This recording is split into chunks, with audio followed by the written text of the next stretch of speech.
Bonjour à tout le monde. Nous bénissons le Seigneur encore ce matin de la grâce qu'il nous fait de pouvoir nous présenter encore devant vous en ce jour où nous célébrons la Pentecôte, comme on dit. Et nous sommes très heureux d'être comptés parmi les vivants, surtout parmi ceux qui ont compris et célèbrent le Seigneur pendant ces temps. Nous bénissons le Seigneur pour cette grâce et pour ce temps qu'il nous accorde encore ce matin, de pouvoir être devant vous. C'est une grâce et c'est une bénédiction et nous nous réjouissons de cela, nous profitons de l'occasion pour donner le meilleur de nous-mêmes. Nous sommes toujours dans notre texte de prédilection, dans les Actes des Apôtres. Vous savez, depuis un temps, nous avons commencé à parler de la mort, de la résurrection et de l'ascension du Christ. Et dans ces trois événements, ou dans les événements qui constituent la mort et la résurrection de Jésus, ou la mort, la mission, la fin de la mission de Christ, l'événement qui vient clore la fin de la mission de Christ, c'est lorsque Jésus monte sur le mont des Oliviers, lorsqu'il monte au ciel. Et après cela, après ces temps, l'Église maintenant est à l'attente. Les apôtres sont à l'attente des promesses, sont à l'attente de ce qui avait été dit. Et pendant tout ce temps, bien-aimés, nous avons dit entre la mort, entre la résurrection et la Pentecôte, il s'est passé 50 jours. Et dans les 50 jours, nous sommes dans une configuration, je dirais, sociologique, c'est-à-dire Jésus était né d'une femme.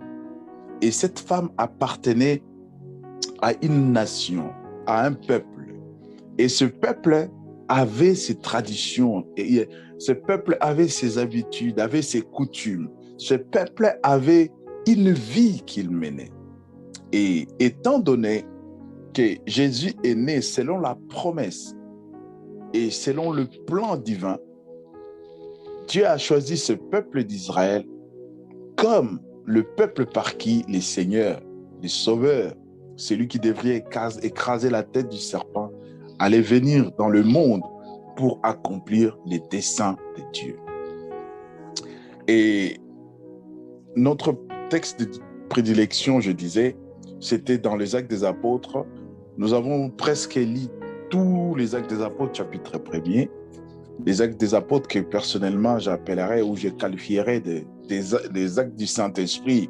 Parce que lorsque nous regardons les actes du Saint-Esprit que nous appelons les Actes des Apôtres, nous ne voyons autre chose que la manifestation, le Saint-Esprit agissant. Parce que, comme je l'ai dit, les apôtres sont dans une perspective d'attente. Ils attendent. Rien n'est encore fait. Rien n'est encore fait. Je vais lire et pour nous ramener dans ce que je suis en train de dire, je vais juste pour le chapitre 1er des actes du Saint-Esprit ou des apôtres, si vous voulez, je vais juste lire quelques versets ici et je reprendrai après dans les actes chapitre 2 pour lire aussi quelques versets. Mais je lis à partir du 12e verset. Alors, ils retournèrent à Jérusalem depuis les monts appelés des Oliviers, qui est près de Jérusalem à la distance d'un chemin de sabbat. Quand ils furent entrés, ils montèrent dans la chambre haute. Et dans la chambre haute, ils se tenaient d'ordinaire. C'était Pierre, Jean, Jacques, André, Philippe, tout le monde, Matthieu et Jacques, fils d'Alphée, Simon de Zélote et Jude, fils de Jacques. Tout d'un commun accord, persévérer dans la prière avec les femmes, avec Marie, mère de Jésus, et avec ses frères. Seigneur notre Dieu, nous bénissons cette parole. La Bible dit, elle est la vérité, et nous croyons fermement que la vérité de la parole est inébranlable. Nous croyons, Seigneur, que la vérité de la parole est ineffable. Papa, merci pour ce moment. Nous nous remettons à toi, Seigneur, avec toutes nos incapacités. Nous prions, Seigneur, que tu nous donnes la force intellectuelle afin que nous puissions communiquer ta pensée. Celle qui n'est pas de toi, Seigneur, s'il te plaît, ne les permets pas. Ou si jamais, Seigneur, cela est dit, ne permets pas que cela soit ancré dans le cœur de tes enfants. Nous te prions dans le nom de Jésus et nous voulons communiquer ces petits messages que tu nous donnes ce matin avec beaucoup de simplicité, beaucoup, Seigneur, d'humilité, en nous appuyant sur la grâce du Saint-Esprit. Papa, je bénis toute personne qui prendra de son temps pour écouter ces faibles messages. Nous prions, Seigneur, que tu les bénisses. Au nom de Jésus, merci. Oui, bien-aimé, je disais, pour ceux qui m'ont suivi, je fais déjà des audios par rapport aux actes des apôtres. J'ai essayé un peu d'expliquer par rapport à ce qui s'est passé lorsque Jésus entre. Il envoie quelqu'un pour qu'on lui prépare la nuit, qu'on lui prépare la Pâque.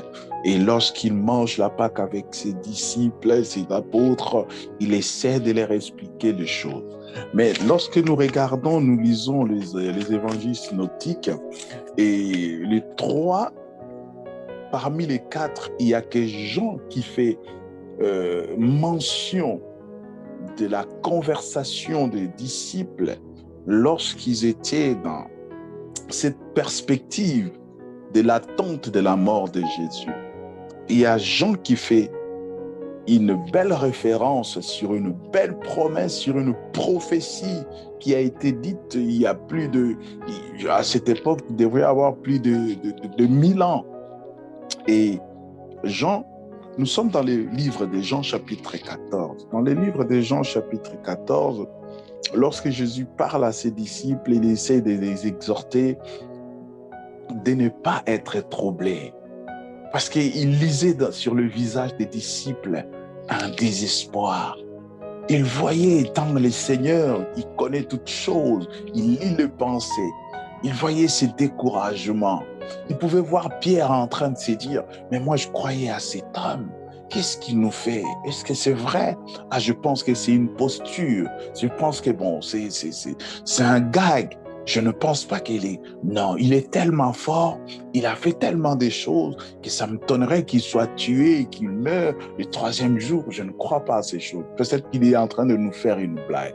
Et Jésus, connaissant ces choses, connaissant le passé, le présent et l'avenir, il est en train de les encourager. Il dit ceci, que votre cœur ne se trouble pas. Croyez en Dieu et croyez aussi en moi. Les disciples étaient perplexes. Ils ne comprenaient pas. C'était pour la première fois de leur vie de fêter la Pâque de cette manière, étant que juifs. Ils ne comprenaient pas. Et le Seigneur, pour les encourager, il commence par un mot de réconfort. Il dit que votre cœur ne se trouble pas. Croyez en Dieu et croyez en moi. Je voudrais dire à quelqu'un ce matin, qu'importe le temps que tu passes, qu'importe la situation dans laquelle tu es, qu'importe ce que tu en dis, qu'importe ton état, peut-être que tu es sur le lit d'hôpital, peut-être que tu es malade, peut-être que tu es diagnostiqué au point où il n'y a plus d'espoir. Je voudrais te dire ce matin, le Seigneur dit, ne crains pas, crois seulement. Crois, la mort n'est pas une fin. Peut-être que c'est ton dernier jour, c'est ta dernière semaine, c'est ton dernier mois. Je voudrais dire à quelqu'un, la mort n'est pas une fin. La mort est le commencement d'une vie. Soit d'une vie perdue en enfer, ou une vie perdue, gagnée, dans la présence de Dieu. Vu ce qui se passe aujourd'hui dans le monde, je pense que nous, les vivants qui croyons en Jésus, nous devrions aspirer à son avènement. Nous devrions aspirer à ce qu'il vienne. Le monde est comme ces ciels où la pluie, les nuages sont sombres, où tout le monde se prépare. Rentrons bientôt, il va pleuvoir. Où tout le monde se prépare. Prenons ceci, faites attention, il va bientôt pleuvoir. Et le monde est dans cette position. Et l'Église aujourd'hui doit s'attendre à ce que le Sauveur, celui qui nous a promis des places dans la maison de son Père, revienne nous chercher. Je disais, bien-aimé, crois seulement. Crois au Père, ne sois pas perplexe. Même toi qui viens aujourd'hui, au moment où je parle, tu viens de tomber, tu viens de pécher, tu viens de commettre quelque chose d'horrible. Je voudrais te relever ce matin. Je voudrais te dire, lève-toi, crois. Même si tu es pris la main dans les sacs et que l'État t'a condamné, les hommes t'ont crucifié, t'ont condamné, le Seigneur te dit ce matin, relève-toi, crois seulement. Il est le Dieu du rétablissement, d'un nouveau départ. Il te donnera une nouvelle grâce. Que votre cœur ne se trouble pas. Pourquoi l'Église est-elle troublée aujourd'hui? Pourquoi les enfants de Dieu sont-ils troublés aujourd'hui? Sont-ils ballottés par tout vent de doctrine? Les enfants de Dieu qui ne tiennent plus. Jésus savait que Pierre allait être un peu trébuchant. Il lui dit, que votre cœur ne se trouble pas. Que votre cœur ne se trouble pas. Alléluia. Et dans cet entretien avec les disciples, la partie qui nous intéresse surtout, c'est la deuxième partie. La deuxième partie qui commence à partir du verset 15. Là, nous sommes dans les livres de l'évangile de Jean. Parce que dans la première partie, le Seigneur leur donne un encouragement et il demande des garanties. Dites-nous réellement où tu vas. Mais montrez-nous le Père. Et le Seigneur a compris. Il dit, je vais vous rappeler une promesse qui a été faite. Je vais vous rappeler quelque chose, peut-être que vous avez oublié. Je vais vous rappeler une chose. Il avait été prévu que le Messie meure. Parce que s'il ne mourait pas, les défenseurs, l'aide par excellence, les paraclets ne viendra pas. Bien-aimé, Jésus est venu comme le Sauveur, le Messie, l'envoyé, le oint de Dieu. Il est venu avec tous les attributs de Dieu.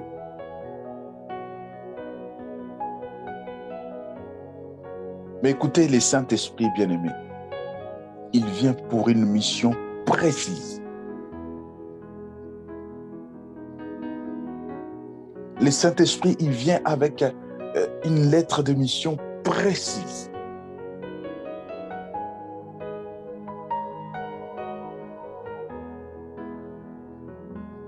Il est le paraclet.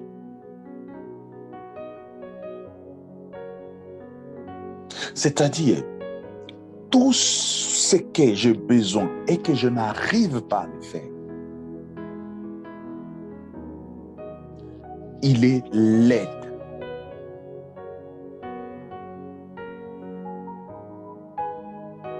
Voilà pourquoi nous entrons seuls dans la chambre, nous commençons à prier. Et là où nous n'arrivons pas, le Saint-Esprit prend la relève. C'est pareil. Là où je n'arrive pas à surmonter les épreuves, je fais appel au Saint-Esprit. Et c'est ce que Jésus voulait faire comprendre aux disciples. Je vais aller rapidement. Au verset 15, il dit, « Si vous m'aimez, tout part de l'amour, vous garderez mes commandes. »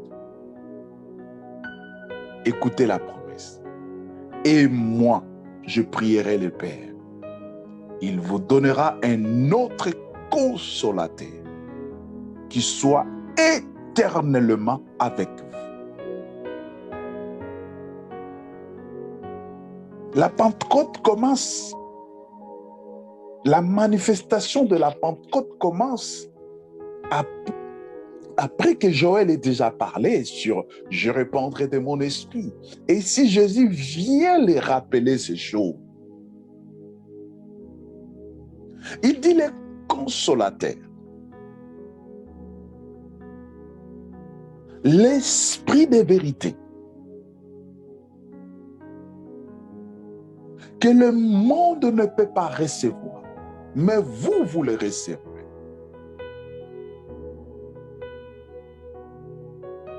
Il dit, le monde ne voit pas le Saint-Esprit, mais vous,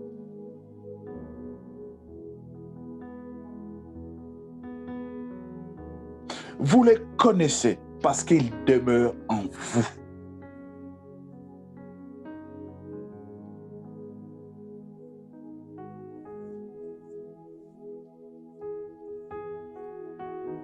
Lorsque Jésus vivait avec ses disciples, il était Dieu, bien sûr. Il essayait par des mots simples de descendre au niveau de ses disciples pour leur faire comprendre le plan de Dieu. Il dit, je ne vous laisserai pas orphelins.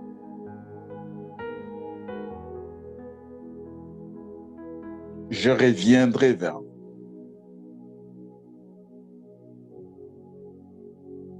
Je reviendrai vers vous. Encore un peu de temps, le monde ne me verra plus, mais vous, vous me verrez. Vois-tu Jésus aujourd'hui dans ta vie? Vois-tu Jésus aujourd'hui dans ta maison? Vois-tu Jésus aujourd'hui dans ton église? Vois-tu Jésus aujourd'hui en toi?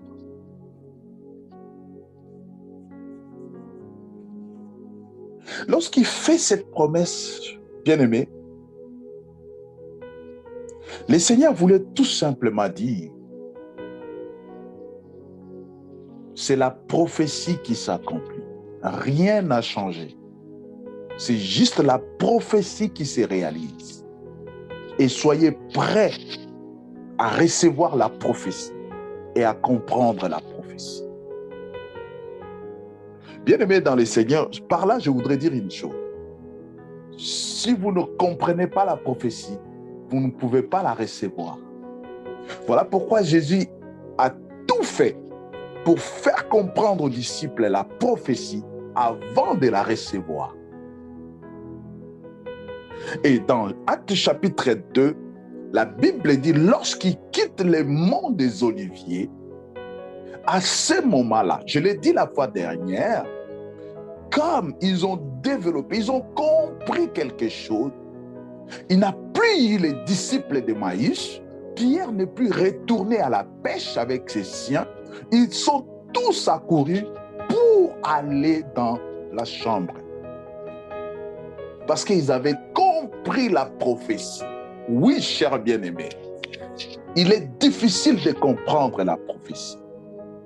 Lorsque l'ange vient dire à Marie, tu seras enceinte. Marie dit, oh, tu te moques de moi. Comment cela se ferait-il? Lorsque l'ange dit à Sarah, à ton âge, tu auras un fils. La Bible dit, elle rit parce qu'elle n'a pas comprise. Pour elle, c'était une blague.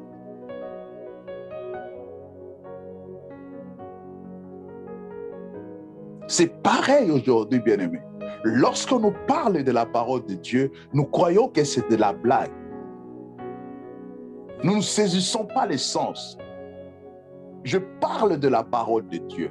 Je ne parle pas de toute prédication que nous pouvons ramasser par-ci, par-là. De toute les prédication, même si nous ouvrons la Bible, toutes les prédications que nous entendons n'est pas la parole de Dieu. La parole de Dieu est celle qui retentit dans les cœurs. La parole de Dieu est celle qui nous transforme. La parole de Dieu n'est pas celle qu'on prend et on fait la capture d'écran ou on met sur son profil pour que celle-là ou celui-là entende ce que Dieu lui dit. Non, la parole de Dieu est individuelle. Lorsque Saul de Tarse va à la persécution de l'Église, il entend la voix. Il entend la voix. Il entend la voix. Et il voit ce que les autres qui étaient avec lui n'ont pas eu. Lorsque Pierre entend le coq chanter, Pierre entend le coq non pas comme Jacques, non pas comme Jean, non pas comme Barthélemy ou Gide. Pierre entend le coq comme une interpellation, comme un rappel. Quand tu entends la parole de Dieu, comment résonne-t-elle dans tes oreilles? Est-ce que c'est comme une interpellation, un rappel, ou ça résonne juste pour faire égayer les oreilles, faire plaisir à l'esprit? Je ne sais pas.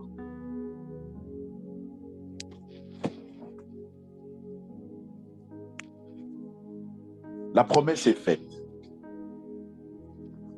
Et nous passons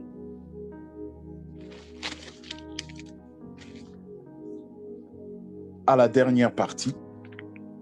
Disons, nous passons à l'événement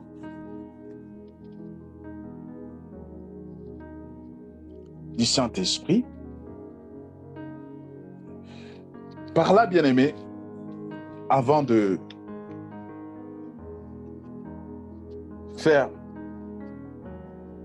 finir mon exhortation, j'aimerais tout simplement revenir un tout petit peu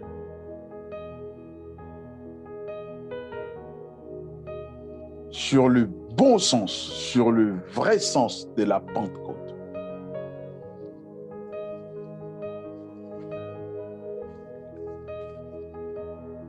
La Pentecôte, c'est un mot grec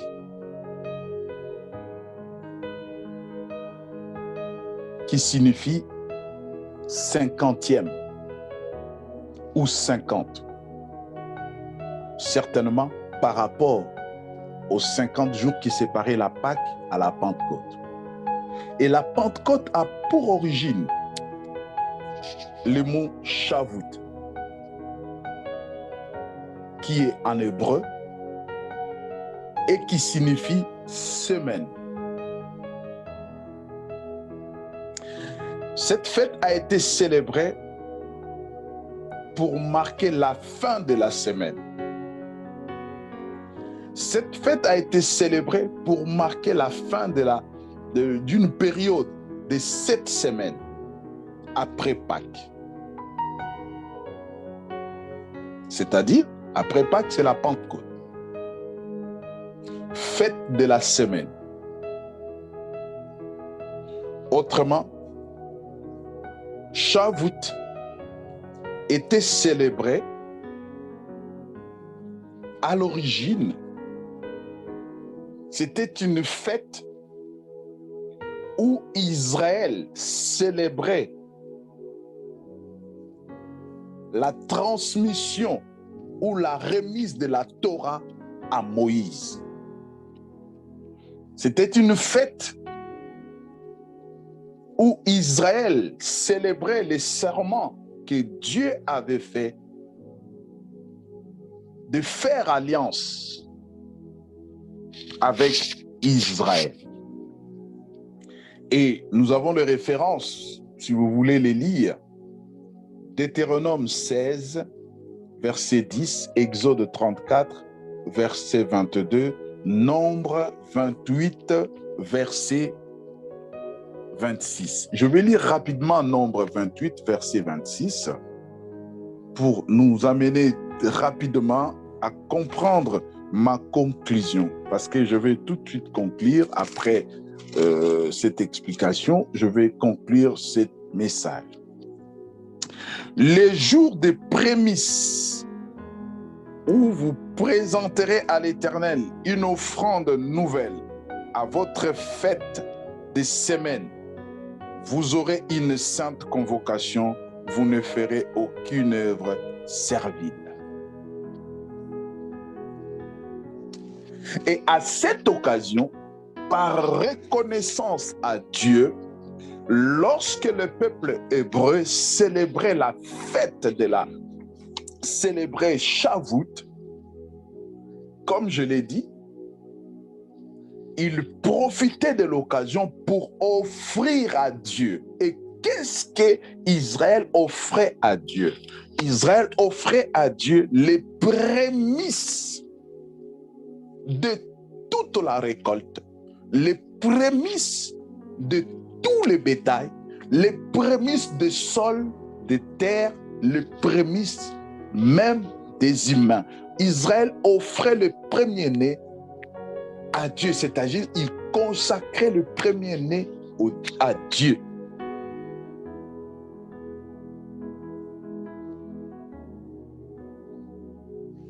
C'est un moment où, je l'ai dit, en célébrant Shavuot, les gens amenaient ce qu'on appelle en hébreu bikurim, c'est-à-dire les prémices, les plus précieux de la récolte.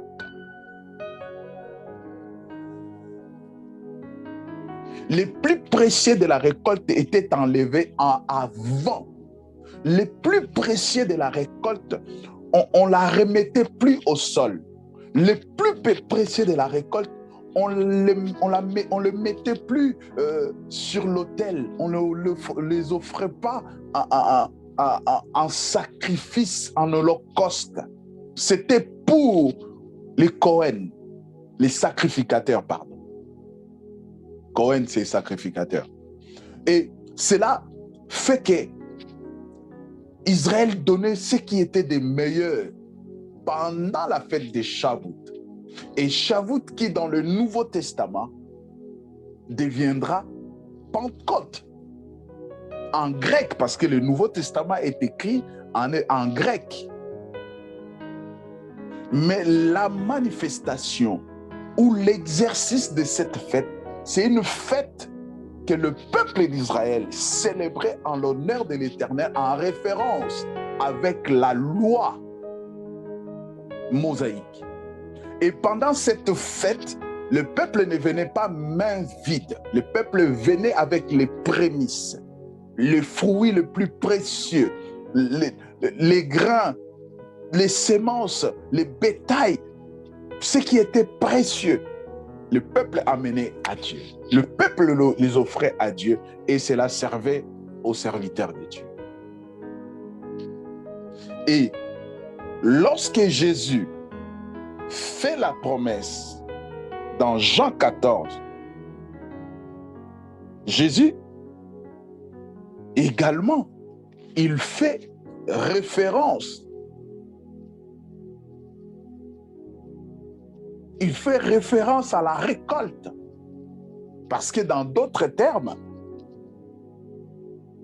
Shavuot célébrait aussi la fin, le début, la fin de la récolte, le début de la moisson. Voilà pourquoi il pouvait aller prélever le meilleur fruit, les meilleures semences pour apporter à Dieu. Le peuple célébrait aussi le début de la moisson. Comprenez-moi, s'il vous plaît.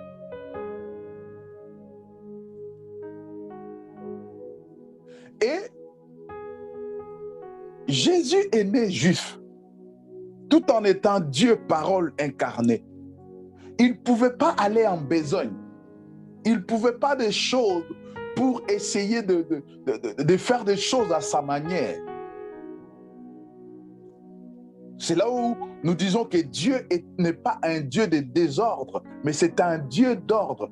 Il essaie de suivre, malgré que les disciples, les apôtres ne comprennent rien, mais lui, il comprend tout. Il ne pouvait pas envoyer le Saint-Esprit avant l'ascension. Il ne pouvait pas envoyer le Saint-Esprit 10 jours avant l'ascension. Il s'est passé 10 jours de l'ascension à la Pentecôte. Toutes ces choses ont un sens, une signification prophétique.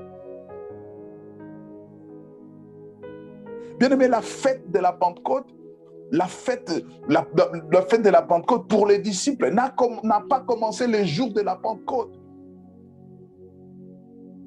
Les disciples ont célébré la Pentecôte pendant 50 jours dans la chambre haute. Et pendant la fête des Shavuot, comme je l'ai dit, Israël célébrait du fait que Dieu avait donné les tables de la loi à Moïse.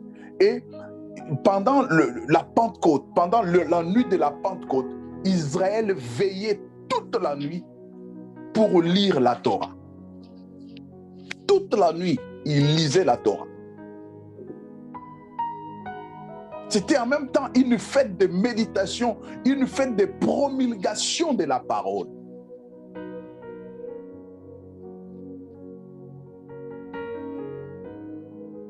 Et maintenant, bien-aimés, Jésus va inaugurer une nouvelle ère, une nouvelle dispensation qui devrait supplanter la dispensation de la loi. Jésus apporte la dispensation de la grâce. Et les choses devraient se faire comme la première alliance. Mais maintenant, sur le plan prophétique, cela devrait s'accomplir. Cela devrait s'accomplir. Dieu le dit dans la bouche de Jérémie. Nous allons le lire dans Jérémie chapitre 31, verset 31. Rapidement, je vais lire Jérémie. Jérémie 31, verset 31 et 32. Écoutez ce que la Bible déclare.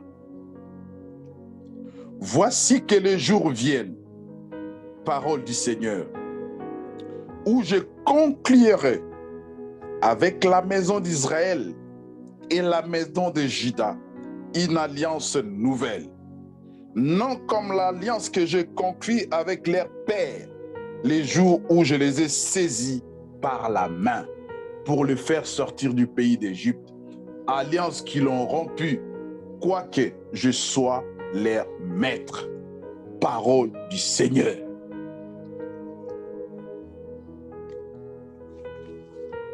Peut-être que Pierre, les autres, ils ignoraient ces versets, ces chapitres, cette parole de Jérémie. Mais le Seigneur ne l'ignorait pas. Le Seigneur ne l'ignorait pas. Il était conscient de ces choses. Je voudrais conclure mon message.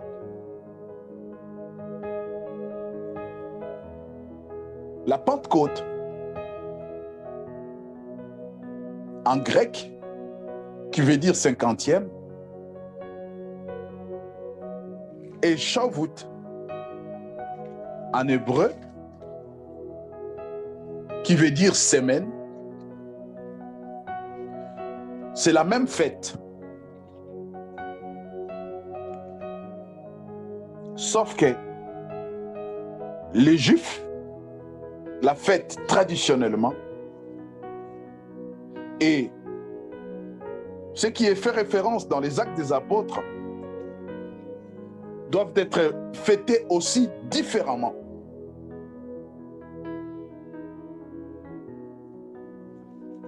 Actes des Apôtres chapitre 2, qu'est-ce que la Bible déclare? La Pentecôte est le moment où Shavuot est le moment où le peuple d'Israël manifestait la reconnaissance à Dieu. Venez rappeler à Dieu, tu as fait alliance avec nous par les tables de la loi. Et le peuple ne venait pas bredouille. Il venait avec le produit le plus précieux que le Seigneur leur donnait. Il les prélevait avant toute la récolte. Avant de commencer à commercer, il prélevait d'abord la part de Dieu. Oui.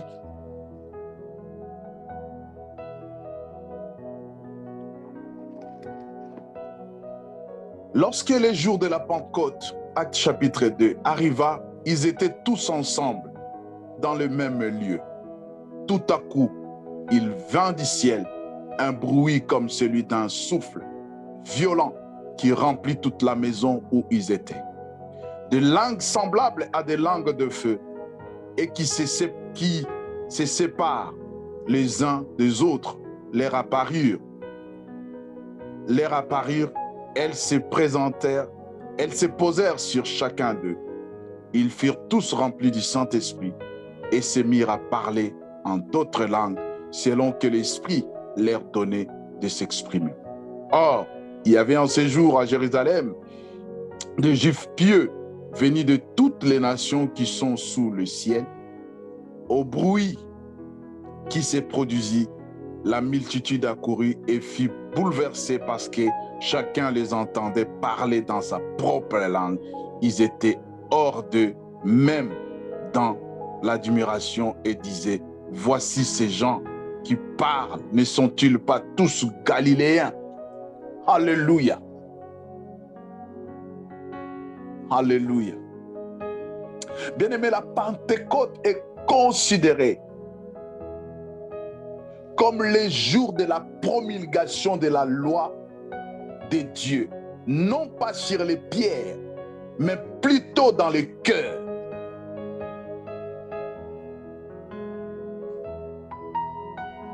La Pentecôte que nous célébrons aujourd'hui, c'est les Shavuot que Israël célébrait en mémoire des tables de la loi, en mémoire de l'alliance que le Seigneur avait faite avec eux.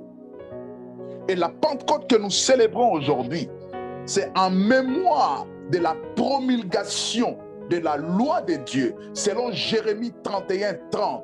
Je conclurai une nouvelle alliance. Et cette alliance, cette nouvelle alliance, ne sera plus une alliance comme celle que je conclus avec leurs ancêtres, leurs pères, l'ancienne. Mais cette alliance sera conclue dans le cœur. Alléluia. Nous invoquons pas le Saint-Esprit. Nous croyons qu'il est avec nous. Même lorsque nous ne parlons pas en langue, nous croyons qu'il est avec nous. Il est descendu le jour de la Pentecôte. Le Pentecôte inaugure l'ère de l'Église. Le Pentecôte inaugure l'ère de la noce de l'Évangile. Le Pentecôte inaugure l'ère du retour en esprit de Jésus. La Pentecôte n'est pas seulement le parler en langue. La Pentecôte n'est pas seulement le feu, le feu, le feu, le feu. La Pentecôte est la célébration du jour où le Seigneur confirme son alliance qu'il a inaugurée par sa vie. Et il envoie le Saint-Esprit comme gage de cette alliance. Il dit: je m'en vais, je ne vous laisserai pas orphelins. Ne croyez pas que je suis venu vous mentir et que maintenant je vais vous laisser orphelins. Non, je ne suis pas venu vous mentir. Je vous enverrai, moi-même je reviendrai en vous. Le monde ne me verra pas, mais vous me verrez parce que je serai en vous. Est-ce que vois-tu le Seigneur? Est-ce qu'il est-il revenu dans ta vie? On nous a habitués tellement les jours de la Pentecôte à nous amener sur le terrain du feu, de la puissance, de ça, de ça. La Pentecôte, bien-aimé, inaugure une nouvelle ère où le Saint-Esprit, il vient pour conclure une alliance intérieure, une alliance avec le cœur, une alliance seule à seule avec l'homme.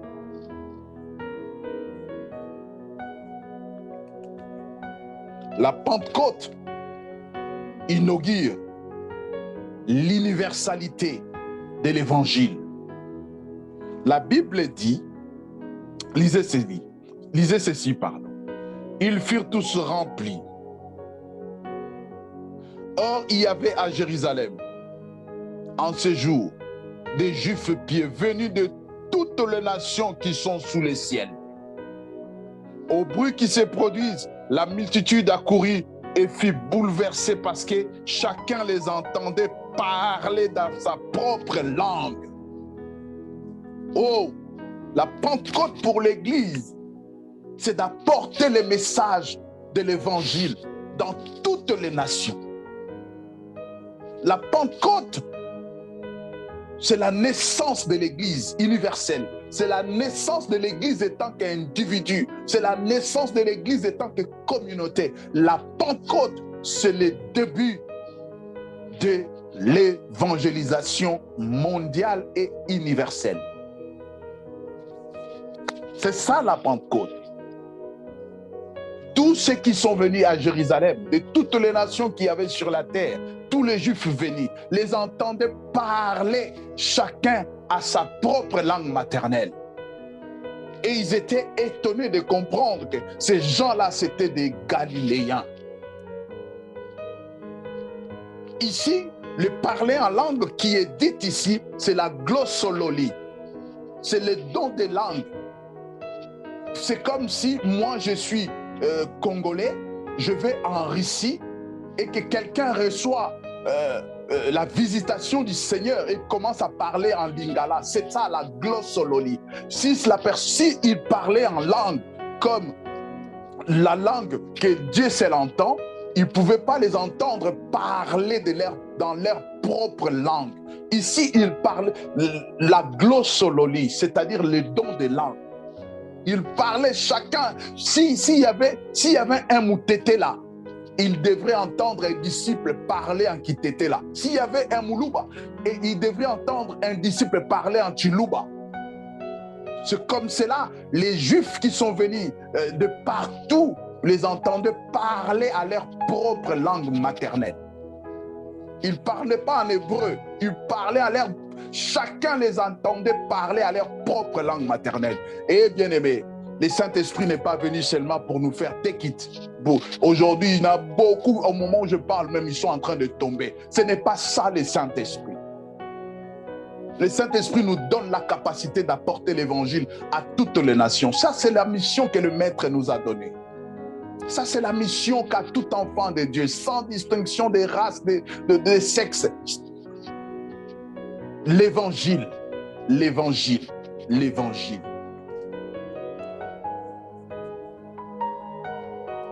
Toi, tu as reçu le Saint-Esprit qui est juste pour faire bouche, pour faire un peu peur aux gens. Tu parles en langue, même quand il ne faut pas parler en langue. Tu parles en langue quand on n'en a même pas besoin, juste pour miser la galerie, pour que les gens te voient comme quoi. Ah, non, ce n'est pas ça. Ça, ce n'est pas le Saint-Esprit. Ça, c'est de l'orgueil. C'est de la caricature. Et Dieu n'est pas dans la caricature. Dieu n'est pas dans l'orgueil. D'ailleurs, il est écrit, il résiste aux orgueilleux et il fait grâce aux humbles. Les disciples, ils reçoivent le Saint-Esprit. Non pas pour s'enorgueillir, non pas pour montrer qu'ils étaient très, très, très, très saints. C'était pour un but. Après cela, nous voyons le fruit. Le fruit. Après cela, le Seigneur offre, il nous montre le fruit. Le fruit que j'ai dit, les Israélites apportaient, pendant cette fête, les Israélites apportaient les bikurim, c'est-à-dire le prémisse. Et à la promulgation de la nouvelle alliance, Dieu a donné à l'Église la prémisse de l'Église d'aujourd'hui. Le fruit de la récolte, de la première récolte. Plus de 3000 se sont convertis à une seule parole de Pierre.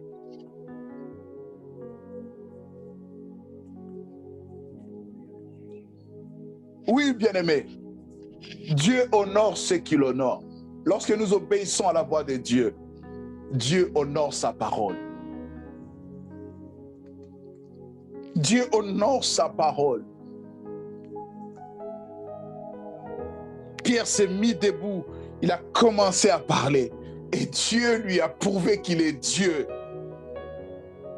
Il est Dieu, il dit Pierre, regarde les prémices de l'Église, que par la parole, pas par des miracles, par la parole. Et quelle parole? Des paroles simples. Des paroles que l'homme peut parler à l'homme. Des paroles qui n'envoient pas l'homme sur Google pour aller voir tel mot. Non. des paroles simples. C'est Jésus que vous avez crucifié. Ces gens ne sont pas ivres. Ces gens ne sont pas ivres. Repentez-vous. Abandonnons le mal, abandonnons le péché. Revenons à Dieu. C'est ça le message de la Pentecôte. Il n'y en a pas d'autre. Les prémices de l'Église, c'est la repentance. C'est la nouvelle vie, la nouvelle direction, la nouvelle destination. C'est ça le message de la Pentecôte. J'ai cherché dans ma Bible avant de vous parler de cela. Je n'ai pas vu un autre message. C'est ça le message de la Pentecôte. Repentez-vous.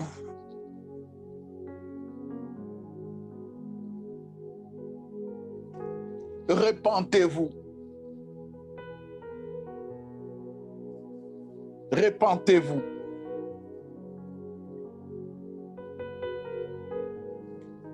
C'est ça le message de l'Évangile. Repentez-vous.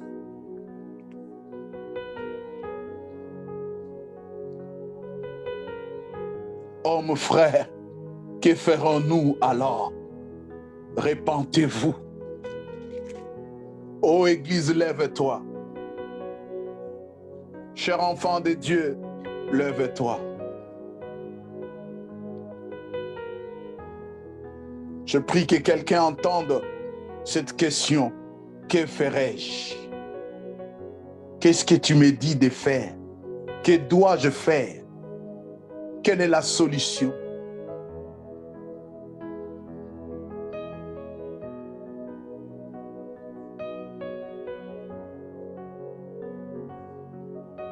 Pierre n'a pas commencé à fêter Shavuot, ce jour où le Saint-Esprit est descendu sur eux. C'est un juif. Il avait l'habitude de le fêter. Mais ça, c'était ancien. Ce qui est ancien est ancien. Si l'ancien était bon, la nouvelle ne serait pas venue.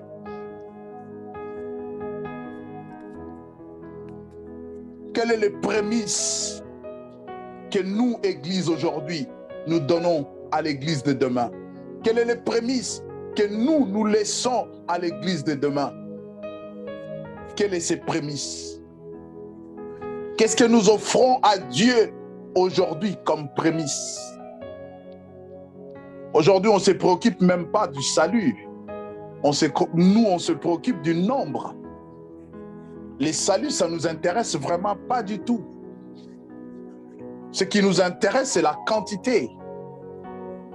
Je voudrais dire une chose pour clôturer. Plus, bien-aimé, la prémisse est bonne, plus la récolte sera bonne. La récolte sera bonne. Si les prémices sont tronquées, plein de malfaçons, dites-vous ce qu'il y a aussi sous la terre, ce qui viendrait, serait pareil. Il n'y aura pas une bonne récolte. Préparons-nous, bien-aimés. Nous sommes les prémices. Si tu es une prémisse, prépare-toi à apporter à Dieu une prémisse aussi. Une bonne prémisse. Il ne suffit pas d'apporter les prémices, mais il faudrait que cela soit bonne. Quelle prémisse prépares-tu? Quel genre, quelle sorte de prémisse es-tu toi-même?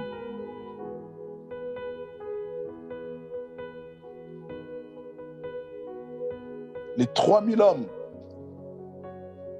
convertis, c'est les prémices de l'ère chrétienne.